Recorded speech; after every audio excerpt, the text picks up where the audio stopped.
And then, like, just this whole story is really, really darkly funny in only a way that the Joker can be. And damn if it's not effective. Like, Batman crashes in, there's only one survivor. It's the bride in this church trying to run away, and Joker says, "Wait, stop! I have a hostage. You move even 1 inch. 1 inch. One teeny tiny inch. And I'll BANG!" Oh, or maybe not. Because I suppose I just did. Oops. Hey, you guys. Are any of you alive? I need a hostage so Batman won't punch me.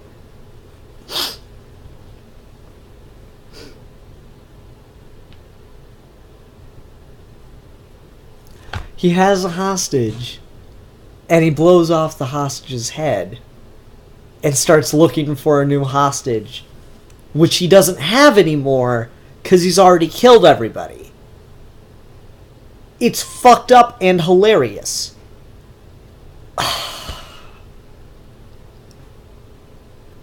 Tom King's on it. To me, the way you can tell a good Joker story is you have to laugh at something and then feel bad for laughing. If you're not writing the Joker funny, you're not writing the Joker right. And King's clearly doing it right. So this issue just keeps going and Joker just keeps talking. Batman has barely any dialogue in this. I think he says the word amen.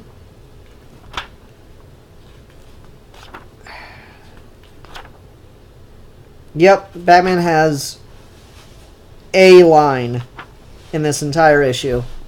Batman says the word amen. This is 100% a Joker issue. He's responsible for all the dialogue on everything but one panel in the book, one panel in the story, the opening prayer, and the ending of Catwoman. Otherwise, every single word in this is the Joker. And that's amazing. So yeah, this gets pretty good. So it's like getting his ass kicked by Batman. He's like, "Oh, come on, I need a hostage so Batman will quit punching me." And then, like, he gets him on the ground, and Joker's still got the gun. He goes, "Oh, wait, here's one." Holds the gun to Batman's head. "Now, Batman, you move even 1 inch. One teeny tiny inch, and..." Wait. Sorry, one moment. I've got to go slow here. Messed this part up last time. Let me explain. Last time, I pulled the trigger way too early, and I killed the hostage, and then, you know, what did I have then? I have to be very careful. If I kill you now, Batman's going to punch me.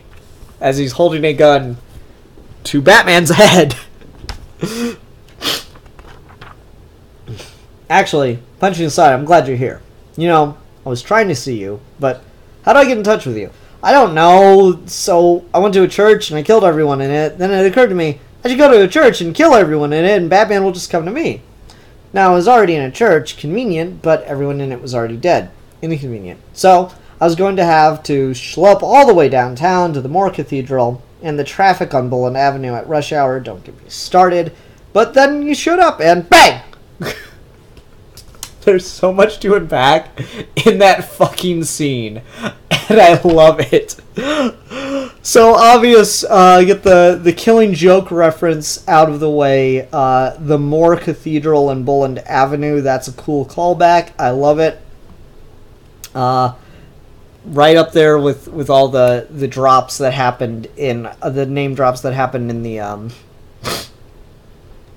I Am Bane story arc. We got like McKean Tower and Dixon got a name drop and Nolan got a name drop. All that stuff happened. So anyway, so Joker messed up his timing again.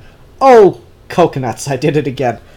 I love that Tom King doesn't have the Joker actually curse. You'll see this all the time. Lord Jaser does a fantastic Mark Hamill Joker impression, but like he'll do videos in it from time to time. He hasn't posted anything in years, but he's done videos in it, and he'll have the Joker just like curse, like he like yelled at Gordon in a perfect Mark Hamill for Gordon to go eat a dick, and like it's funny. But I hate the idea of the Joker cursing. I love the idea that the Joker sees himself as a family-friendly performer, so he specifically won't curse.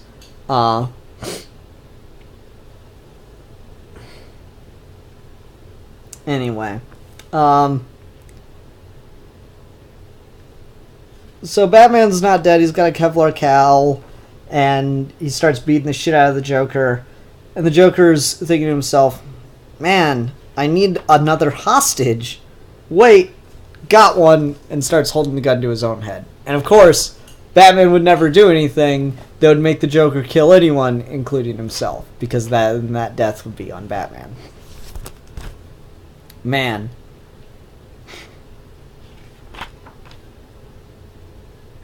And so, like, we get again, it's that rule, it's that repetition in comedy. Ooh, got one. Alright, now you move 1 inch. 1 teeny tiny inch. And then we cut. And you just get the sense that the Joker's been talking for fucking ages about this shit. And so he's just going on and on and on about the ideas in Catholicism. Of all things, and there's deeper meaning to it that I don't really necessarily need to get into, and that's really interesting. How I skipped over the part where he's talking about killing his mother or killing someone anyway. It was about his mother. That was really funny too. But there's this really interesting line. My mother said, "There's only one God, one power, one divinity. Nothing else tugs you or tempts you in some other direction. There is true north, there is salvation, there is paradise. Head toward it, head toward God, and remember, everything else is chaos. Please, kneel with me, Batman. Pray with me. Do it or I'll blow my damn head off. My mother is dead, but I am not. Life is good. Long as I don't get shot. Amen." Amen. Am I your best man? Explosion. Oh, right. Forgot to tell you. I put a bomb in the cross. I thought it would be, I don't know, funny? Which, of course, kind of reminds me of Mother on the floor waiting for her to rot, reminding me of love. You see, she'd said, as it was with God for Augustine, it is with love in life. Love is true north, love is salvation, love is paradise. Head toward it, head toward love, and remember, everything else is chaos. And a Catwoman comes in to try to save the day.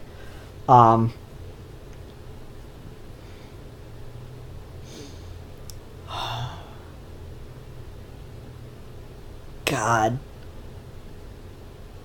That question, am I your best man? Oh.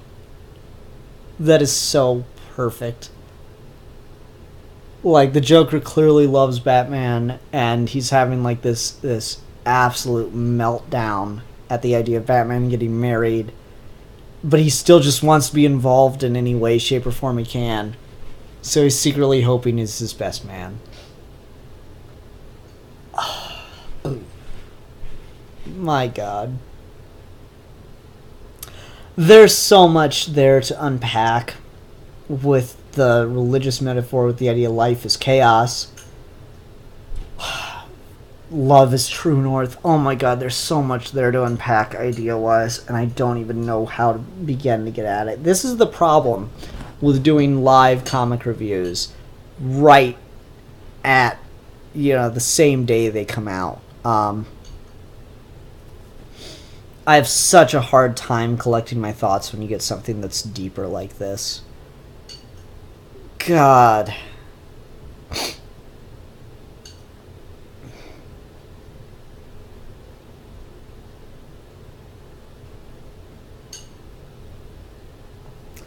I'm gonna just have to talk about this more at some point, but like I can't wrap my head around all of that right now.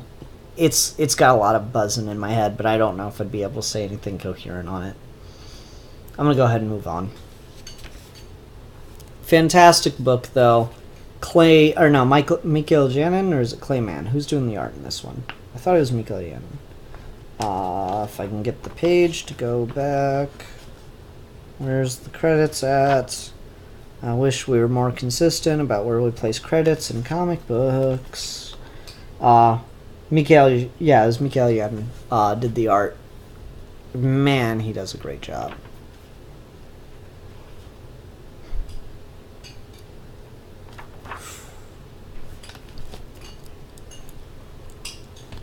Loving this. I love the way he draws Joker. He's so skinny and weird.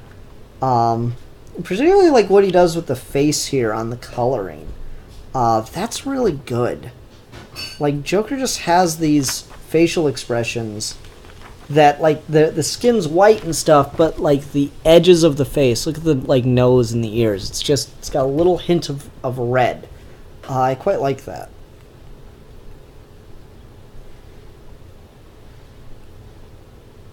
It's good stuff. It's really good stuff. I like this issue because it shows how damn unpredictable the Joker is. Like, Batman has no idea what he's walking into in this situation, and it's pretty clear that Joker has a plan here, but it's not much of like a do anything particular plan. Like, the bomb going off just comes out of fucking nowhere. Ugh. Solid stuff, as always. Tom King is my king. Alright. Let's go ahead and talk about this real quick. Not going to have much thoughts on DC Nation #1. I don't even know. Like, I got this for free. If this continues to be free, I'll continue to get it. I really don't know what is here for me, to be honest. Like, I haven't read any of it, and I might do an update on this next week or something. I don't know. I was just flipping through it, and there's stuff in here I'm like, oh yeah, it's kind of interesting. It's kind of cool. I feel like I get a lot of this information just following a bunch of these people on Twitter, though, to be honest with you.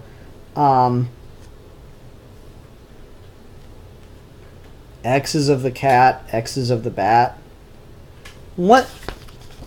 I guess they're just like throwing anything they can think of at the wall here, because you got the fucking guy from the Catwoman movie. It's not even Selena Kyle in the fucking movie, and he's there. And then you got like Wonder Woman's included in Batman's X's because of the animated series, I guess. They're really, I don't know, that's a stretch, but okay. They're doing a bunch of stuff in here. I don't know. Some stuff about Flash War. It just seems like this seems like something more for people who don't really keep up with the comics community, to try to get them hyped and have them be aware of what's coming out. Fair enough. I don't know. If this continues to be free, I'll continue to get it. I'll give this a read throughout the rest of the week, maybe.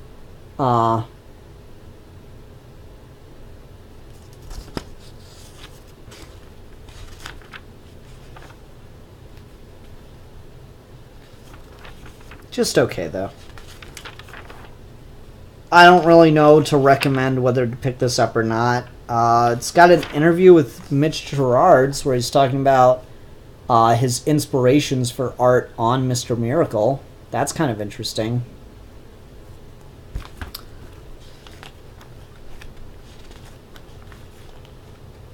Yeah.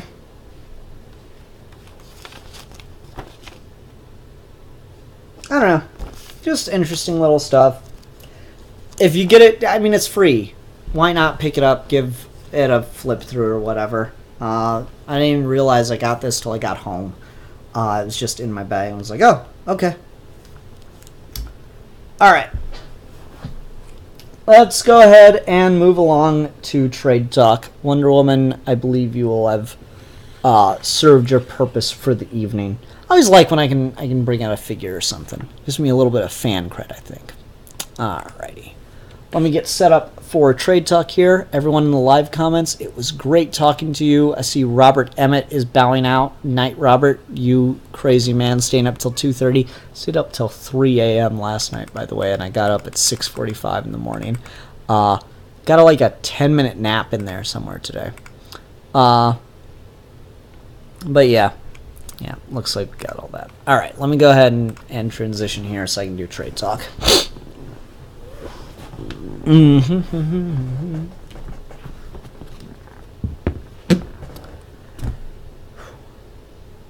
Hi everyone, welcome to another episode of Trade Talk. This week we have Jirni, Volume 1, Shadows and Dust by J.T. Krul and, what is it, Pablo Pantalena?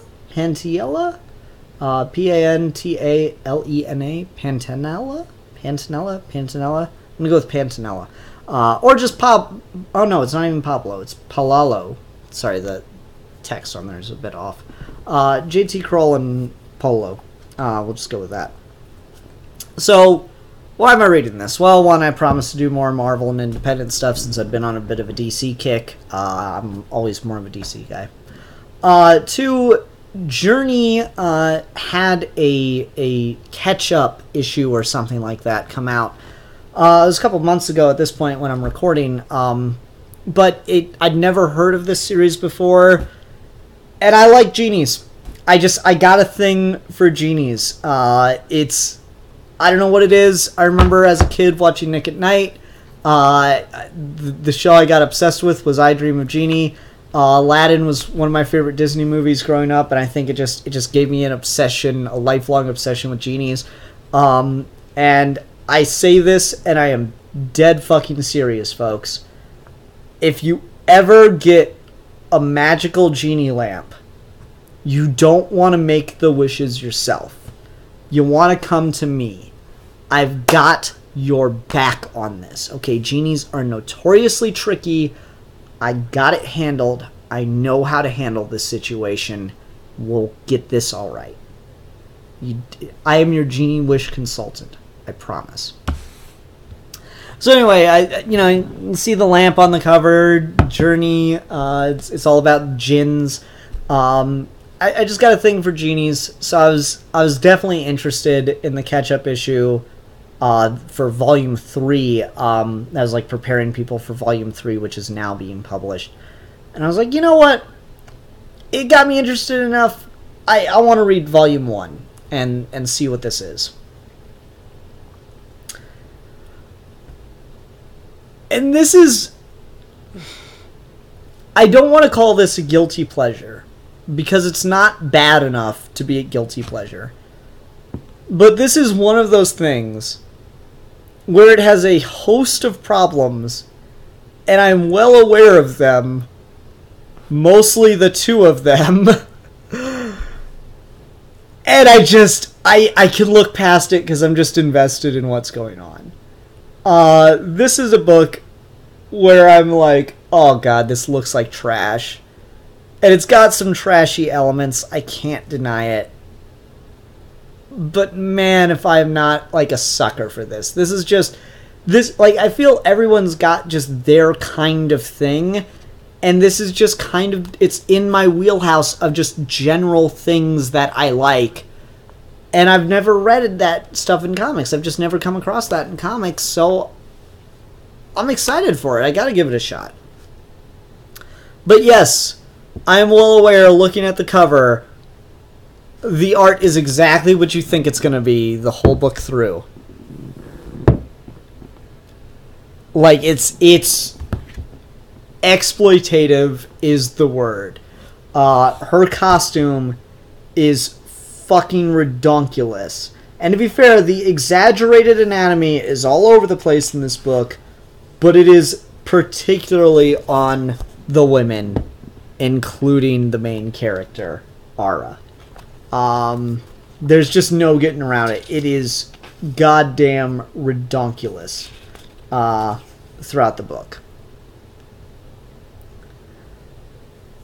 and that's just what it is. It's all the women though. Like her mother is in the like flashbacks in here, and just she's stacked too.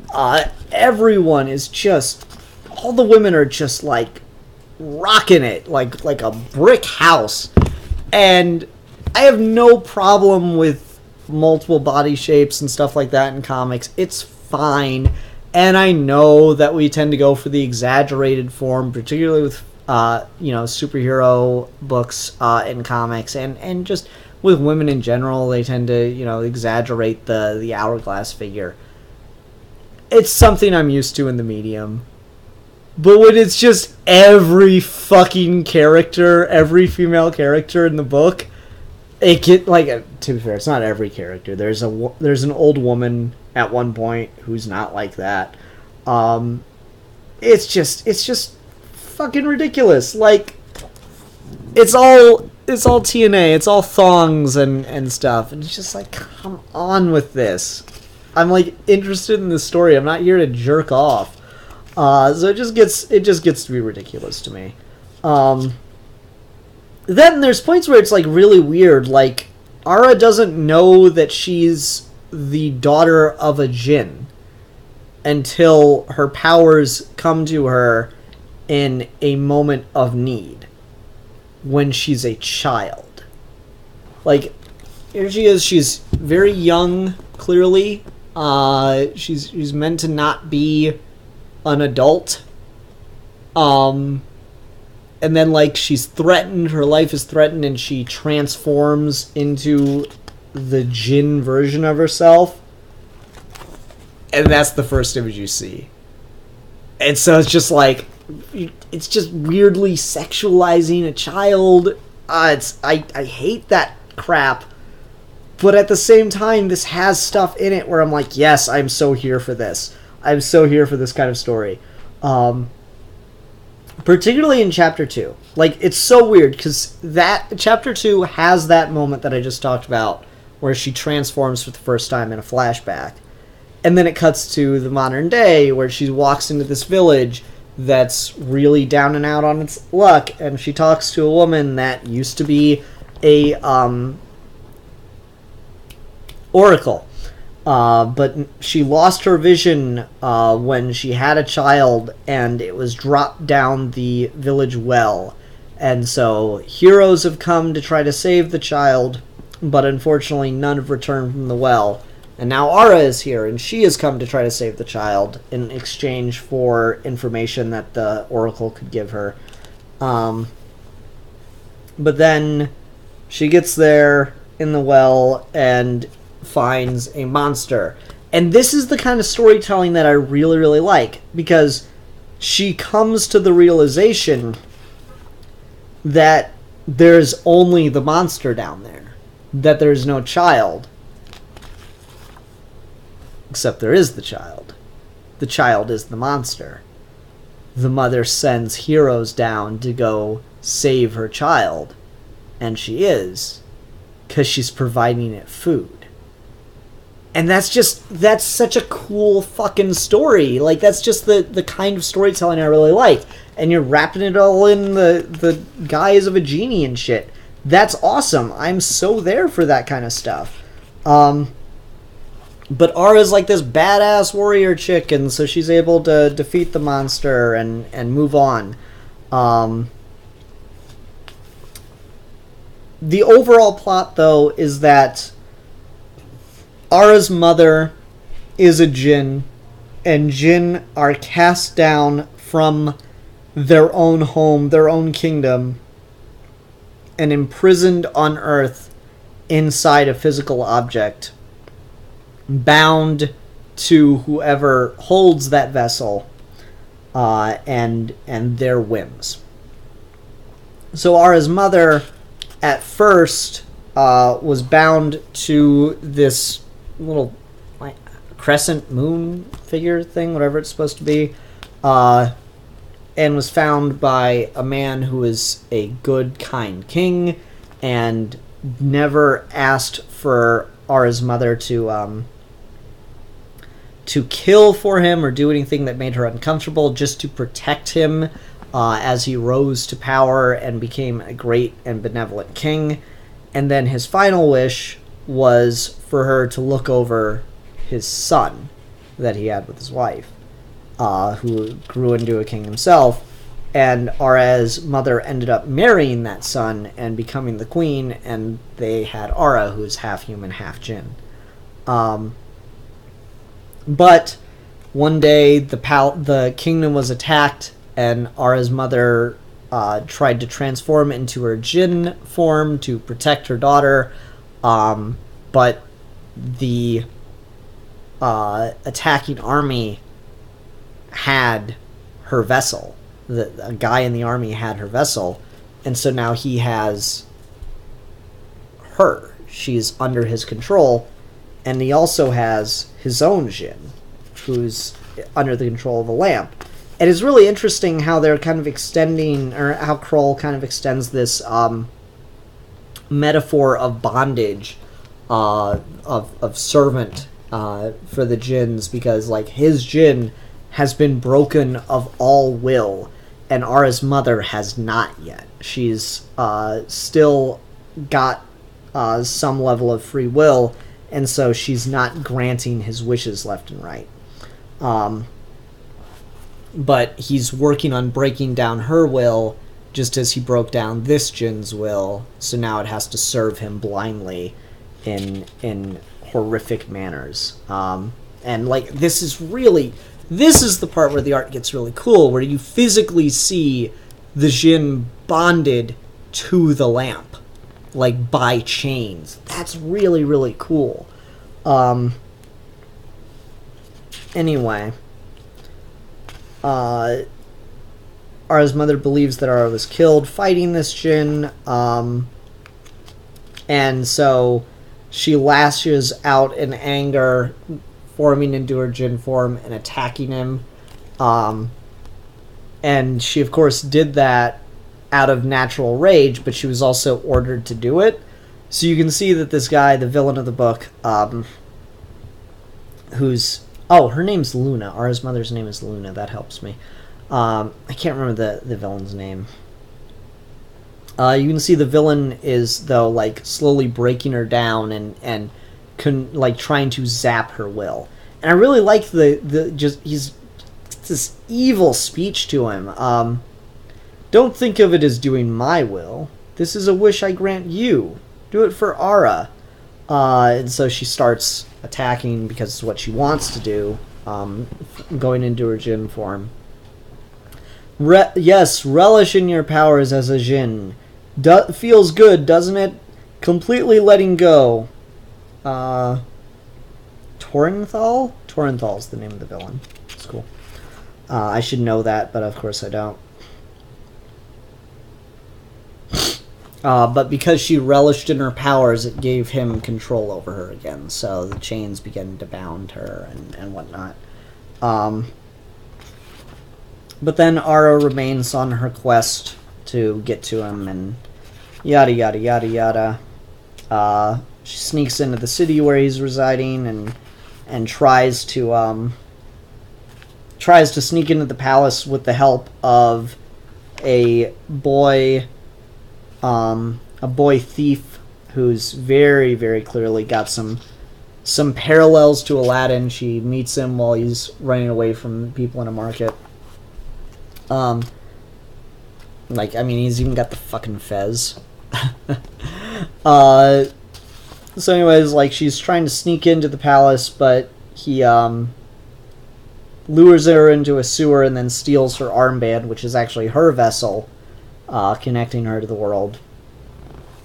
And that's where that chapter concludes. And then there's a whole thing as the palace guards are there, and the army of the king, and they're all trying to take her down, but she's got magical genie superpowers, and she's a total badass, and is able to defeat everybody and save the day, and cut through an entire army by herself. It's whatever. She's a genie. It makes sense. Anyway, Torenthal 6 his Jin on Ara, who's kind of drunk on power. And Ara comes up with a clever plan, not to try to defeat the Jin, but instead to try to get to Torrenthal and destroy the Jin's vessel so that the Jin can retaliate. But the plan doesn't work out because destroying the vessel allows the Jin to go home. It removes his attachment to the physical world. But Torrenthal gets away, steals Luna away, and gets on this fucking whack-ass steampunk dragon wing airship thing to escape Ara across an endless desert. So then the rest of the book is about Ara trying to find her way across the desert, find her way, like she meets a giant big cat thing in the desert and tames it so she can ride it across the desert, and then she gets to the end of the desert to a ocean, and carves a boat and sets out onto the ocean, where she encounters a pirate ship and boards the crew. And I want to talk about something else that's problematic as fuck in the book, but I kind of just roll my eyes at and keep reading on. Anyway, she boards the crew. Pirates try to rape her. She kills a bunch of pirates. The captain's a good guy, though, and so he invites her onto the crew. And then, yeah, that's where we leave the story, with her sailing across the ocean in search of her mother. So yeah, I mentioned that the pirates try to rape her. I'm going to read that scene. Best come aboard that log between your legs, won't get you to harbor. It was the only option at the time. You're about to have lots of options, lady, as they roughly pull her on the boat. A little rough, sorry about that, but you'll get used to it. Then again, you don't have much choice, do ya? And she's like, just one, mine, and then fights and kills a bunch of pirates, and the book opens with a traveler, female traveler, about to be raped and her father skinned alive and eaten by these fucking orc things or whatever.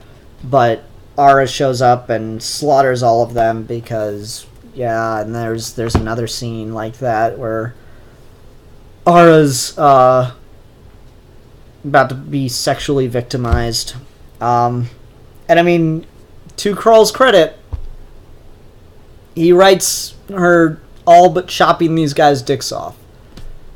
To have such a visually sexualized character and constantly throw rape out as a possibility, I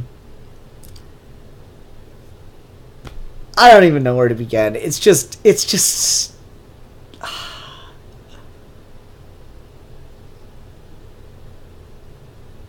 there's nothing wrong with having sexualized characters that are proud of their bodies and feel fine being attractive.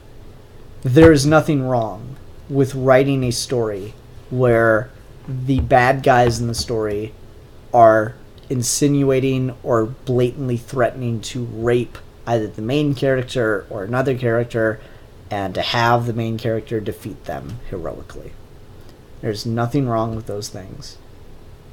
When you keep sexualizing characters, when you keep going to that trope of the rapist villain kind of thing, it creates a consistent problem where it feels like you were just exploiting women. It is sexist. Not in a way where it is talking down to women. It's not in a way of like women just can't do this kind of thing. It's not that type of sexist. There's a range of things. It is pigeonholing women. It is making light of women's issues. It is exploiting. It's exploitative of women. And so I am acknowledging all of that in here. And if you should be well aware of the existence of those kinds of themes in this book if you do have a passing interest in it. You should be well aware that it is by all means a problematic as fuck book. And yeah, call me an SJW all you want, I don't give a fuck. It does have consistent problems in that regard. It's not the worst thing ever. It's not like gonna, as long as you're aware of it, as long as you're conscious of it, you'll probably be able to do what I do and kind of like roll your eyes and keep reading and get to the stuff that is legitimately interesting. And I do think there are things in here that are legitimately interesting, that are worth your time, that is fun, cool storytelling in comics. Maybe for younger people, a lot of this stuff's going to go over their head and they'll just think, yeah, it's whatever. That's fine. Maybe some 14-year-old boy will read this because jugs and then kind of get, oh, so raping people is bad and I'll get my dick cut off if I do it. Good, not good to know. I won't do that. Maybe there's some kind of positivity to take from that message. I don't know. That's a bigger question than I'm here to answer. I like the storytelling. I think this is a well-told story. I like Aura as a character. It has problematic as fuck things in it. The art is exploitative. You kind of get it all as a package. I'm going to read Volume 2 because I like genies. Another thing that I didn't talk about as problematic, it's cultural appropriation, I believe. I don't know J.T. Krul's background or Paolo, the artist's background. I think it's safe to assume they're probably not Middle Eastern descent or Arabic descent. That seems like a far cry. I don't know. Maybe they are. Maybe it's not cultural appropriation in that regard. Again, it's one of those things. I'm aware that is a problem. I'm not... By no means am I taking this as a clear representation, a true picture of Middle Eastern culture. Not by a long shot. It's doing a thing in a medium I like with a thing I like that I just don't get to see very often. When was the last time you read a story with a genie in it? So that's where I'm at on it. It's dumb fun. Is probably the best thing I can say about it. It's dumb fun with some highly problematic things to be aware of if you're going to read it. That's what I got. That'll do it for this episode of Trade Talk. Everyone, thank you very much for watching. Hope to see you next time. Again, I'm going to try to stay out of DC for just a little bit longer. Until next time, though. Bye. Woo!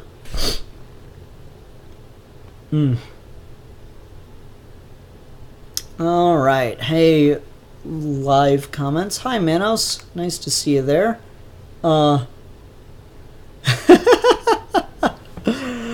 Oh, Manos is... I'm never going to be as funny as Manos. This comic has more stacks than an IHOP. Nice. Nice. Oh. So when does meet Major Nelson? I don't know. That's a reference that went over my head. Manos is like, it's all about tone and delivery. Yeah. Philip Kelton says, I'm not an SJW. I'm a left-leaning, but not an SJW. Nah, fuck it, man. I'm an SJW. So hard. I am so an SJW. I will never understand that as a fucking insult in a million years. I'm just gonna take it back. SJW is the fucking dumbest. SJW, beta male cuck. What are the other alt-right insults? Cucked. Snowflake. God, it's just the worst fucking vocabulary of insults. It's just so stupid. Anyone that says shit like that, I just immediately... Oh, what was the other one? Virtue signaling. You're just virtue signaling. Anytime I hear that shit, I just fucking roll my eyes and go like... Guys are just... It's the dumbest shit as insults. Oh, God. I could go on about that. I gotta go fucking rant about how SJW is the fucking dumbest insult in the English language. Just, like, anytime I hear someone say that, I just think that person's a fucking idiot. Oh, man. Anyway, I think that's going to do it for comic reviews, everyone. Hope you had a good night. Oh, hope I entertained you in some way, shape, or form. Quick reminder for the end of the episode. Comic Book Club, the next episode's going to be on June 23rd. We'll be talking about Thor, God of Thunder, the God Butcher. This is the first volume of Jason Aaron's Thor run. So, hope to see you there. The Comic Book Club is a live show that anyone who has a legal copy of the book we're discussing can join. All you need is a webcam and headphones. Should be a good time. Hope to see everybody there. Alright, that's going to do it. Until next time, bye!